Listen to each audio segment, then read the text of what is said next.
Movie knowledge stepping on set.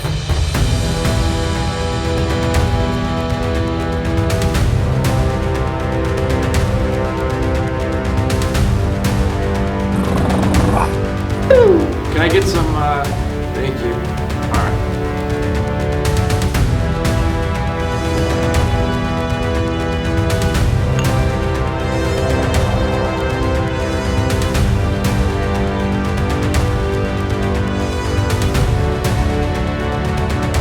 Rolling. Hi everyone, we are Movie Truth, Movie Fact, Movie Knowledge. Because award season is coming up, that's why we wanted to take the opportunity at this time to go over what we think are very logical picks for the major awards categories this year. We're not going to waste anyone's time. My personal favorite category this year. Let's go. Oh boy. Yeah. We got a four-man race here, but we got a top dog. Yeah, absolutely. Let me tee this up for you. A lot of people early in the year get forgotten. They get thrown under the radar because later movies coming out, recency bias. I think you can't forget one of the dominant fixtures in cinema, and I'm thinking specifically our boy Harrison Ford. For his work as Red Hulk in Brave New World back in February. Absolutely. Absolute monster movie. We're going to be talking about that movie plenty during awards season. But Harrison Ford puts in one of his better performances, most committed since probably Rise of Skywalker in 2019. Yeah. And Marvel certainly didn't need a big year because they've been just coming in absolutely No, they could have taken a year off, but they didn't. They got this, they got Thunderbolts, they got Fantastic Four. They could not be going into Doomsday on a higher note. It looked like this was Harrison Ford's award to lose, right? And I think it still is. I think it still is. I think if you were to take some votes right now, he would be the slight favorite, but it wouldn't be by much. And that became clear this summer when the big time Western came out. Ensemble cast, a lot of big names, auteur filmmaker, but there was one that stood out. One actor that stood out in this one, and that is, of course, Nick Cage in Gunslingers. Gunslingers, this is the movie that we've been having a lot of conversations about. Everybody I talk to out on the street seems to have something to say about it. Nick Cage is good for a couple of these years. He'll put out a pig, he'll throw one of those out, but Gunslingers, this one really is going to stand the test of time. This is a classic Western. It's classic. I don't know if I'd put it as high as, for example, The Retirement Plan, but I will say Nick Cage's performance in this, he has to at least be in the running for Best Supporting. We did mention this is a four-man race because we have got a couple hot young studs coming up, couple musical talents, and I think that's where this category gets really interesting. A lot of potential to perform, for growth, and I can't wait to see if Andrew Burnap.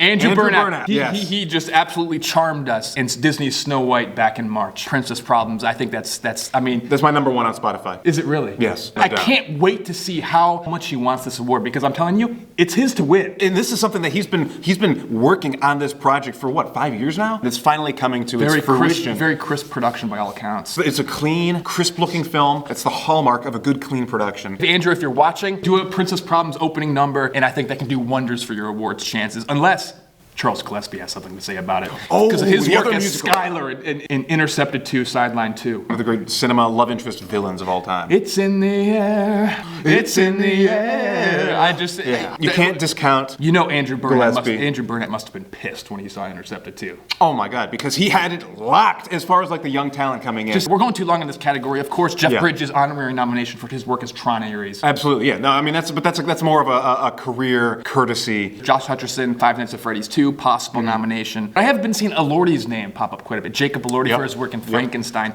Frankly, I just don't buy it. I think it's going to fall flat. His whole promotional tour that he's doing. I think the quality of the film also is going to affect his chances. They're trying to put him in there with the Andrews and the Gillespies, but the thing is, he doesn't sing. I think he had a window. A few years ago with this Kissing Booth trilogy. That would have been the time to do it. I just frankly think he was playing too cool for school, and I think he's kicking himself now. He timed himself out. That's why you see him at all these. He timed himself out and he missed his window. Adam Sandler's another name I've seen come up for supporting actor, which I was confused by. But they may have been, if I'm not mistaken, he is the lead in Happy Gilmore too. Yeah. I could see him maybe running away with just lead actor. Who's your pick right now? I'm looking back at last year when Adrian Brody snuck in there, took it from Timothée Chalamet. The industry, the Academy seems to reward the mainstays. The old-timer. And we all felt good about that pick too, right when he started making his Absolutely. speech. Adrian Brody's speech was art. Red Hulk all the way. Harrison Ford, that's certainly the safe pick right now. I think he's the slight favorite. I got my eye on Andrew Burnap. Yeah. Princess Problems. I just think it's sitting there for him. There's the Charles Gillespie factor that I'm definitely concerned about. If he starts singing In the Air, but there's just something to screaming Andrew Burnap to me, and it might just be the quality of Snow White. Movie knowledge. One of the more clear categories, Best Supporting Actress, I mean, correct me if I'm wrong, but Dorothy from Wicked, Part 2? Yeah. I mean, pretty heavy favorite here. I think it's clear that she's pulled away. I don't think I've ever used the word flawless to describe a performance in a film, but I'm going to say that Dorothy's performance in Wicked for Good flawless. Michelle Yeoh, I think, is worth a mention as Madame Marvel in the same film. She had some really strong musical moments in this. Yeah, I enjoyed this a lot. She's no Andrew Burnett, but Jamie Lee Curtis, Lindsay Lohan, Freakier Friday, probably splitting votes. Yeah, that's why neither of them are going to win. Gotta mention them. Do you know? Did Rihanna direct Smurfs? Off the top of my head, I don't know. Let me give it a look. Take that one, but let me look at it. Yeah, so Rihanna and Smurfs was pretty good. I enjoyed that movie thoroughly, and I think... She did direct it. Oh, she did? She directed it? Fantastic work, yeah. Wow, yeah. Shakira, voice role in Zootopia 2. Possible celebrity nomination. Get her in the room. Yeah, just in the room, but I think it's more of a career, just honoring everything else. She's not going to win. Big year for Shakespeare.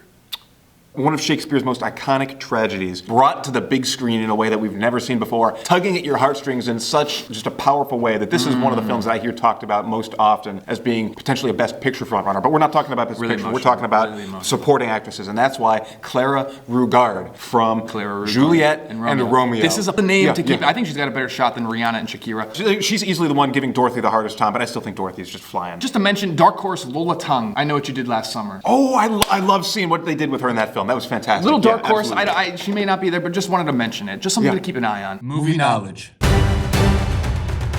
Let me kick this off first. Please I just want to make sure that this one gets mentioned. And this, I don't know how much of this is recency bias or how much of this is legitimate quality. And I'm sure there's a little bit of both. I really want to make sure that Joe Jonas gets the mention. A Very Jonas Christmas. And again, like we just watched that during the holidays. I watched it several times. Is there a possible? Have you seen A Very Jonas Christmas Yule Log? Are you worried about it splitting votes? Possible vote split. I think it's possible, but unlikely. I think his performance in Very Jonas Christmas alone has the singing. I think that's probably carries much more weight. Ice Cube, War of the Worlds. No musical performance here, which is becoming a theme this year. So unfortunately for Ice Cube, another year he could be a possible front runner. Yeah. It's sci-fi, it's action. Reminded me a lot of Catherine Bigelow's House of Dynamite, just 10 times better. I tell you what though, I much prefer this War of the Worlds. It's not saying much, but to Spielberg's War of the Worlds. I think this eclipses that easily. You know Tom Cruise must be kicking himself. He wish he could have waited 20, 30 years to be in this one. Big mistake on his part. Big mistake. Great work by Ice Cube. Oh, this is my guy this year. Sure? This is my guy. Okay. I am running with him. He cemented his legacy as a movie star a couple years ago. Is this by any chance a sports movie? It sure is. This is an athlete turned TikToker turned actor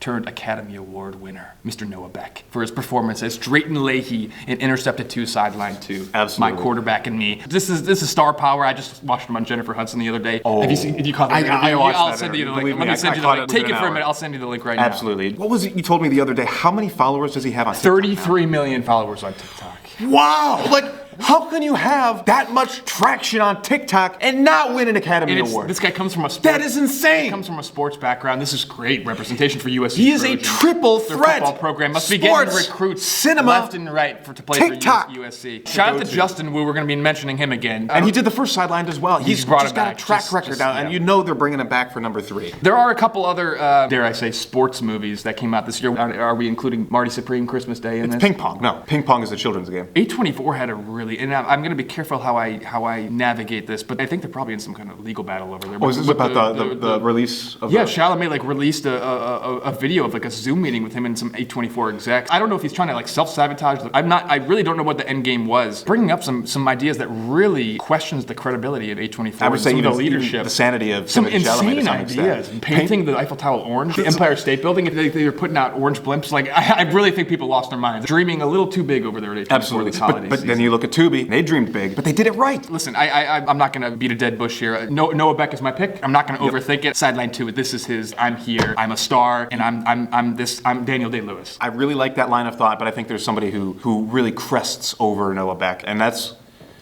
Mason Tame. I really think that he's going to run away with it, more so than Noah Beck. For regretting you. For regretting you, yes. Because, and again, I have one beef with him this year. I wish he was doing a little bit more. He's falling into the same rut that Leonardo DiCaprio fell into a long time ago, where maybe 1 or 2 years he'll put out a movie. This is the time in his life he needs to hustle. He needs to hustle, and he's not doing it. I'd love to see at least this year, maybe, 3 movies from him. It's hard, but it's doable, and he's not doing it. But you know what he is doing? He's putting out real bangers like Regretting You. And you think he's going to win Best Actor? Wow. I think it is. And again, it's just a great story. He's with his girl. He's standing on top of a pyramid right now, and that's how he's going to do it. Ice Cube, Mason Thames. I think he's got it. I'm sure you saw this when you were digging. I mean, should we be taking Michael B. Jordan seriously in this category for best Best actor. For Sinners? Sinners, yeah. We can talk about it. I don't know why he's the one that's in the discussion. Yeah, it's a little mind-boggling. So for the longest time, like we had no idea. Look, we're movie knowledge, but sometimes we still we like to go into a film with a things. clean slate. This was news to me, at least, that Michael B. Jordan has a twin. Like which one? He was Stack, right? I believe Michael B. Jordan's brother. What's his? Yeah, this is a tangent. Like I didn't take notes on this before we started. I believe I don't it was know. Stack. What's his brother's name? Provisionally, let's just call him Michael C. Okay. And again, I didn't like that movie as a whole for a lot of different reasons, but I really thought that Michael C. Jordan was pretty good. But where is he? Like on the press tours, we see Michael B. out and about. I don't know, like what the logistics. Is Michael C. wanting to take a back seat? Is there like a jealousy play? That's what I think. I think it's that. I think Michael B. maybe shutting out his little brother, twin Michael C. Jordan, just to keep him on the back burner, keep him out of the public eye because he knows. Interesting. This could be a dialogue to have going forward. Like, could Michael C. get in the mix? Could he all of a sudden branch out and start doing his own? Hopefully, what we're doing here can actually like get a little movement in that arena. I don't want to put him over Mason Thames. We're talking about getting in the room. Unless Michael C. just doesn't want to. Maybe he doesn't. He's not about this life. Maybe he just comes in and little heat check performance and goes on his business ventures. But shout out to Michael C. Jordan. Movie knowledge. Best actress. This is wow, one of the heavier favorites you'll see in any given year. Any given year, this could be Millie Bobby Brown's award to lose for her work in Electric State. Any other year where it wasn't, somebody else's year. McKenna Grace, Regretting You. Right? Yeah. Big year for McKenna. Five Nights at Freddy's 2 as well. Couple. Gosh. Mason should take some notes. Put out a couple movies a year. It's At not that least difficult. 2, ideally 3. ScarJo Jurassic World Rebirth. Did you see that film? That is a train that's already going to the Oscars. She just had to hop on, but unfortunately, that train got stopped because it was somebody else's year. Taylor Swift, Era Tours Doc. That was really a fantastic. Eras Tour, that documentary came out. We just binged that. Disney Plus. Yes. Is she eligible for this because she is playing herself? Well, she's playing herself, but it's still a role. So put her in there. Well, I mean, I wrote her down, and I think that's the right thing to do. At the end of the day, it's not going to matter because whose year is this? This is Gal Gadot's year. Evil Queen, Snow White. I mean, Gal is operating on a different level. All is fair when you wear the crown. I don't think it's any coincidence that the casting award at the Oscars is being introduced this year because this is got Gal Gadot written all over. They want to introduce that award and they want the perfect fit. I haven't seen a casting this good. Ever. And Jessie Buckley, Hamnet. That's probably supposed to be Hamlet. Hamlet. I would think is probably a typo. Right. I have no idea. Should I write it down? I haven't heard about it. Don't worry about it. All right. Movie knowledge. This should be a fun category. We just mentioned Snow White. Mark Webb. Oh my God. That's all of his actors are going to be getting nominations and wins. You got to appreciate the 5 years of his life too that are dedicated to this. That's an incredible amount of dedication. I wish you could get the same from other people like James Cameron. Justin Wu, Sidelined. It's not rocket science. My pick. Russo brothers. Electric State. And I think because Millie Bobby Brown, like we said, any other year she could win Best Actress, but it's Gal's year, so I think they're going to reward the Russo brothers. We're going into Doomsday. Marvel's on a high. Yeah. They want to get that momentum. They want to be able to put Academy Award-winning directors. That'll really bring in the crowd. But also, they're coming off of Gray Man and Citadel on Amazon. Oh my gosh, those were fantastic. Russo brothers, is that where you're going to? I'm personally a huge fan of Jeremy Renner's work with Tron Ares, so that's why I'm locking. Oh, Joaquin Renning. Yeah. A little bit of buzz about the Safdie brothers. Normally we only get one train wreck a year from them, but because they split up, they were able to cover more ground, and they gave us 2 train wrecks. Will they get talked about? Hopefully not in the context of a nomination. I wonder if Rihanna could squeak in here. I think Jeremy Renning's got Joaquin Renning. Got the number on that. Yeah. Guillermo del Toro is also a name that I've heard thrown around for Best Director. I did see that. You put his name in there just to kind of like fill the pot a little bit, make it look like there's higher stakes. I don't think there's room. I mean, who are you taking out? Justin Wu? You really don't get quality from Guillermo before or after Pacific Rim 2. Let's move on. PTA? Paul Thomas Anderson. Sometimes it's as simple as like, do you want PTA in the room, or I'd just much rather would have Rihanna. Rihanna over PTA, Rihanna over Guillermo del Toro, Rihanna over Paul Thomas Anderson. Why would you remove Rihanna? Movie knowledge. Best original song, All Is Fair, Gal Gadot. Oscar opener, walking down the stairs, little leg. Would not be surprised. Princess Problems, Andrew Burnap, Charles Gillespie, possible sing-off, him in the air, sidelines. Jonas Brothers, Best Night. I actually think there's a really big one that you're missing. Whenever we were watching James Cameron's Avatar, Way of Water 2, we enjoyed we thought it was an amazingly original film with just a level of freshness that we haven't seen since Star Wars The Force Awakens, although most other aspects of the filmmaking are typical of James Cameron, a little lacking. But what I did really love, the way they finished strong, and they finished with a Miley Miley Cyrus song. As the James Cameron's name pops up as director, it's not going to save the film, but it definitely bumped it up a tier, possibly two. One tier for the Miley Cyrus song, one tier for the riveting originality. Listen, that's a good. I'm glad you mentioned it. I'm writing that down. I'm not going to say she's going to win. All is fair. All is fair when you wear the crown. Movie knowledge.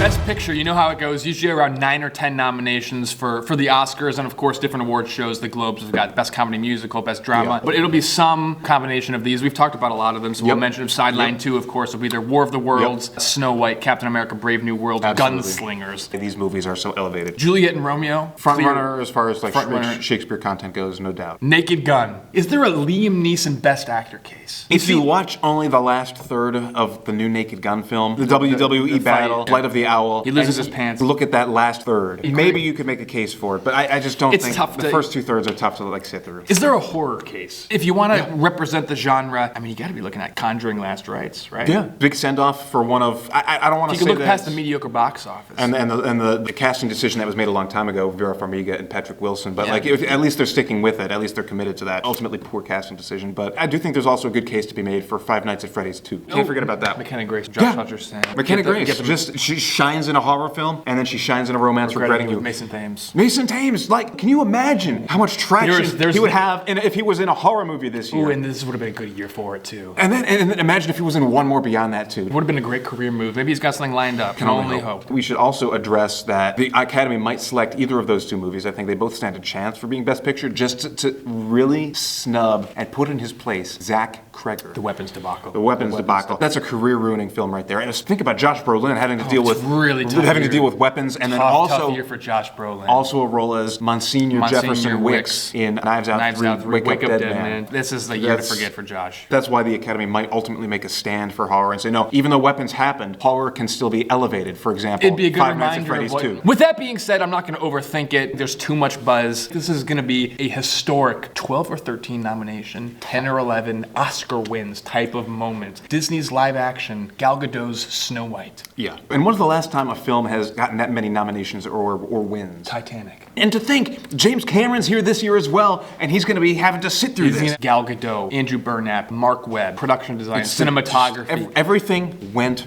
right. Are you with me there with Snow White? You want to make that a double pick, or you think it's something else? I've got one foot in the Snow White bucket. That does ring fair with me, but I think Juliet and Romeo. No. I think Disney did a lot right with Snow White. We can all agree on that. But what I think I don't think they put all their eggs in one basket. I think they also chucked a couple eggs into the Marvel basket on the other side of their thing. Captain America, Brave New World. No, I know what you're thinking. They did a lot correct with that movie. What a great move bringing in the committed Harrison Ford. But there were so many good Marvel movies this year. Marvel has never been better. Think about it. Think about these names and just like what they make you feel. Thunderbolts. Legacy. Fantastic Four. First Steps. Captain America, Brave New World. That's a triple threat in 1 year. Brave New World absolutely belongs in the discussion, but I think the one that's going to walk away with it is none other than, obviously, Fantastic Four, First Steps. Best Picture. And wow. The reason Galactus. It's fantastic. Extraordinary. I do have to throw out the caveat that I had to watch this with a little out of context. I watched the whole film, but I unfortunately didn't have time, and I wasn't able to find on Disney Plus Fantastic 1, Fantastic 2, or Fantastic 3. But I was so locked in for Fantastic 4, First Steps, that you better believe my ass is going to be in that seat when Fantastic 5 comes around. I also have to throw out one more point. This doesn't mean that Josh Trank's Fantastic Four from 2015 isn't the best Fantastic Four movie, but this is absolutely the best superhero movie this year. I think what they're going to do is they're going to give it the honorary win kind of for all of Marvel. I think that is just the Marvel flagship movie for this year. People will acknowledge Marvel did fantastic in all these different respects, and we need to give them a win. I think the obvious choice is Fantastic Four, just because. Nice bounce back by Pedro there too. Rebound from the Eddington debacle. My God, yeah,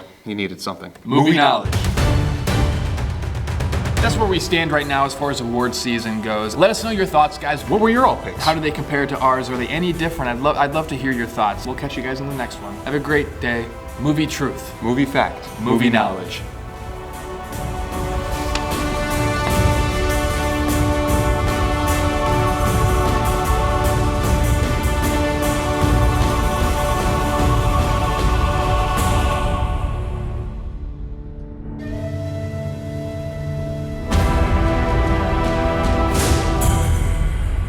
Mason Thames. I mean, he's on my board. You think he's really going to shoot up this list then? I've seen Black Phone too, and I still don't know which character he is.